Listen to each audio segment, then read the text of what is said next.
Hello, boys and girls and Cougar parents. Tonight, I know what you're thinking. You need to shave. Other than that, tonight we're going to be working on some one-step and two-step equations. So please get out your assignment, and we'll begin in a moment. Let's take a look at number 2. First of all, we have a simple problem here. We have 1 plus n is equal to negative 9. In order to solve this equation, you need to isolate the variable n. How do we do that? We do that by performing the inverse operations. Well, what operation is happening to n? Well, 1 is being added to it. The inverse of the opposite of that, the way we undo that, is subtract 1, okay? Minus 1 is the inverse of adding 1. So we're going to subtract 1 here, and what I do to one side, I have to do to the other side. And the 1's will cancel each other out. And I bring down my n. N is isolated all by itself. And on the other side, on the right-hand side, I have a negative 9 minus 1, which is a negative 10. I have 10 negatives altogether, and that is my final answer. Next, we have number 4, and I have a negative 7a is equal to negative 14. Once again, we want to isolate the variable a. How do we do that? By performing the inverse operation. Well, what's happening to a to begin with? It's being multiplied by negative 7. What is the inverse or the opposite of being multiplied by negative 7? It's being divided by negative 7. And I'm going to express my division through a fraction, because every fraction is really a division problem.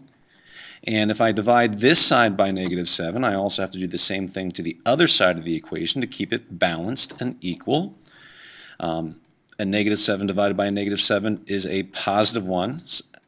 That'll leave me with 1a. There's no reason to put the coefficient 1 in front of a. You can if you want to. It's not necessary. And then over here I have a negative 14 divided by a negative 7. And I know that it's going to be a positive 2 because a negative divided by a negative is going to be a positive, and 14 divided by 7 is 2 because 7 goes into 14 2 times, and that is my answer.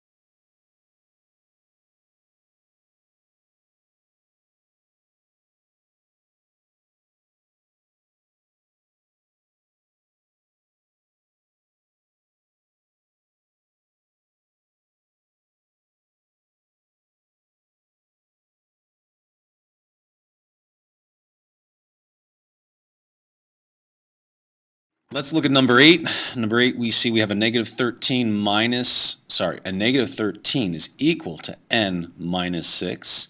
Okay, we're getting pretty good at this. We know we want to isolate the variable n. We have to ask ourselves what operation is being performed on n, and it's minus 6. We need to do the inverse operation of minus 6, which is plus 6. And what we do to one side, we must do to the other. A negative 6 and a positive 6, they cancel out. My n drops through. It's in isolation all by itself on the right-hand side of the equal sign. And then a negative 13 plus 6 is a negative 7.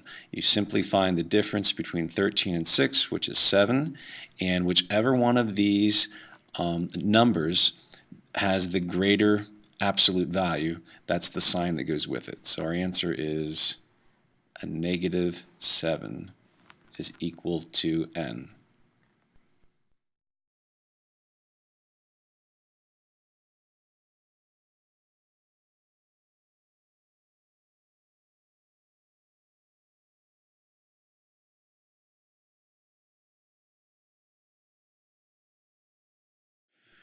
Okay, boys and girls, here it looks like we have a scary equation, but it's really not. It's just unfamiliar. You're not used to seeing an equation where you have the variable embedded in a fraction up in the numerator here.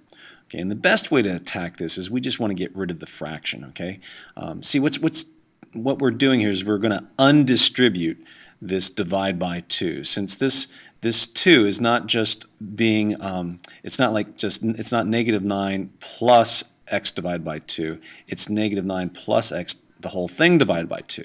So we got to take care of this distribution of division first. And the way we do that, okay, just going to make it simple. We need to undo this fraction. We need to get rid of this denominator. If this whole expression up here is being divided by 2, we got to remove it by multiplying the whole thing by 2. Okay, we got to multiply the whole thing by 2. And if we do that to this side of the equation, we need to do it to this side as well. Okay, that will cause our 2's to cancel out, and we'll have a much friendlier looking equation, which will be this. Oh, by the way, we can take care of this right away. When we multiply it through by 2, we're going to get a negative 26, because a negative 13 times 2 is a negative 26. Okay, now we took care of the first step. Now the second step is to get rid of this addition. Now we're adding a negative 9. What's the opposite of adding a negative 9? We need to add a positive 9.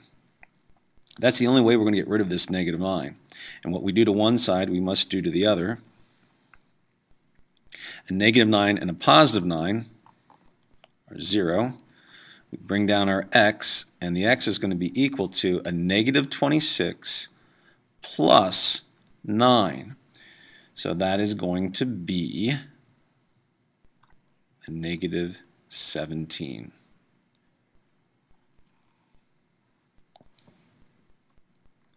Let's look at number 4 on the back of our two-step equation worksheet. Now this looks kind of odd. We have a negative of the sum of 3k is equal to negative 15.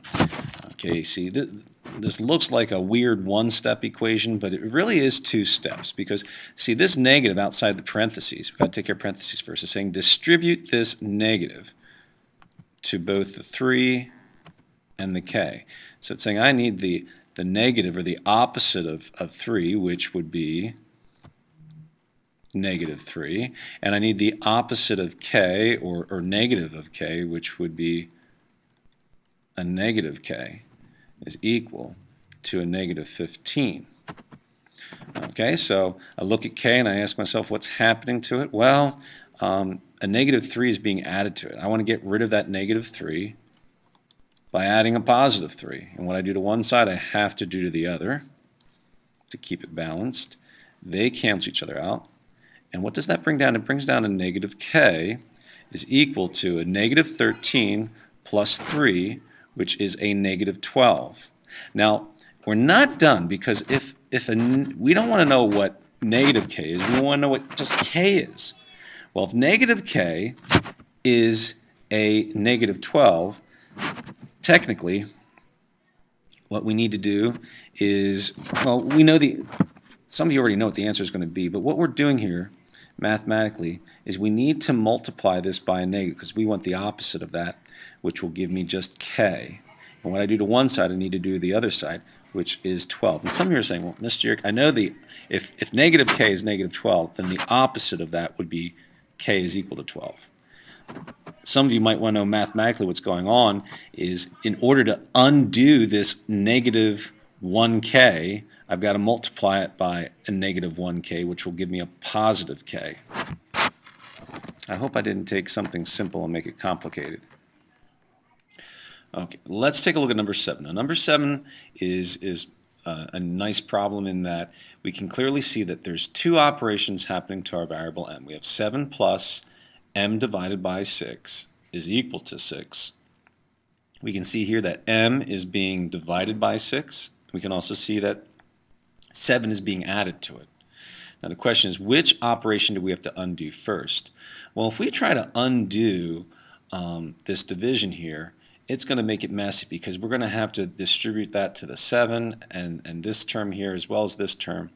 The general rule is when we want to perform a multi-step equation, we want to ask ourselves, is anything being added or subtracted to the variable?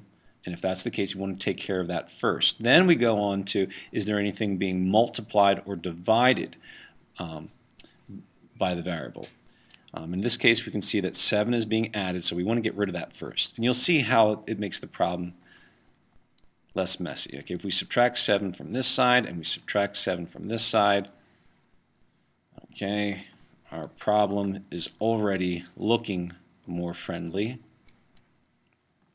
We get m divided by 6 is equal to 7 minus 6 minus 7, which is a negative 1.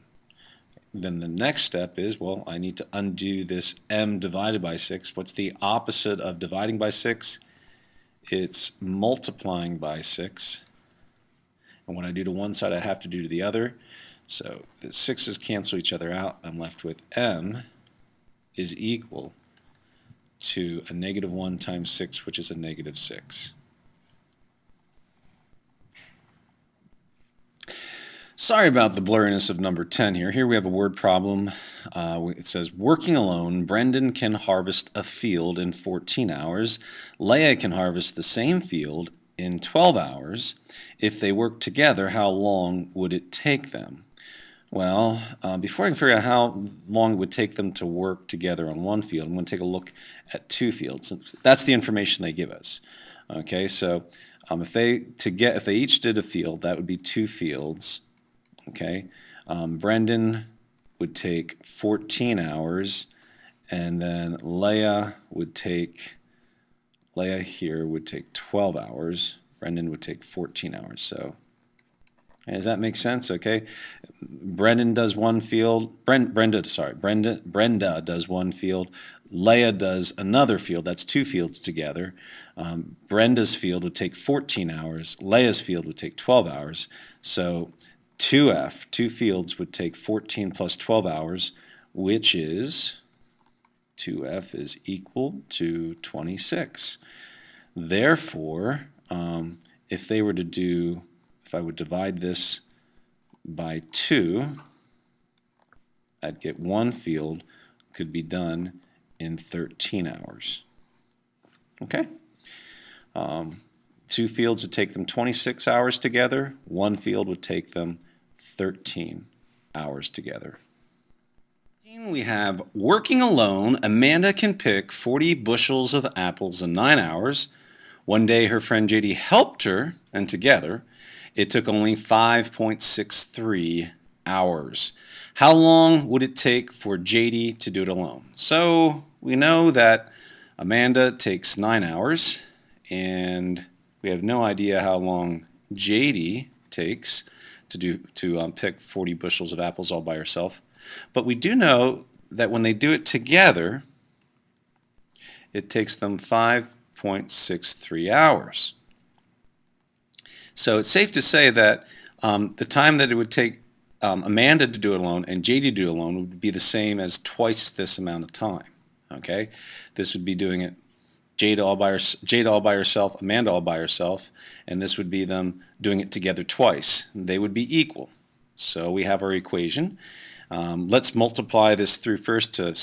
We first want to combine like terms, so we can multiply this through, and this would give us 11.26 is equal to 9 plus j. Now I want to subtract 9 from both sides. And when I do that, I get j, the time JD takes to pick 40 bushels of apples all by herself would be 2 26 of an hour. Boys and girls, I hope that was helpful.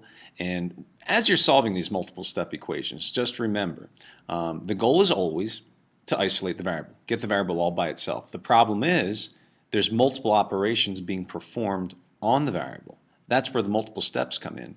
So you have to remove each of the operations one at a time, kind of like peeling back an onion until you have nothing left but the variable on one side and the answer on the other. That's isolating a variable. Bye-bye.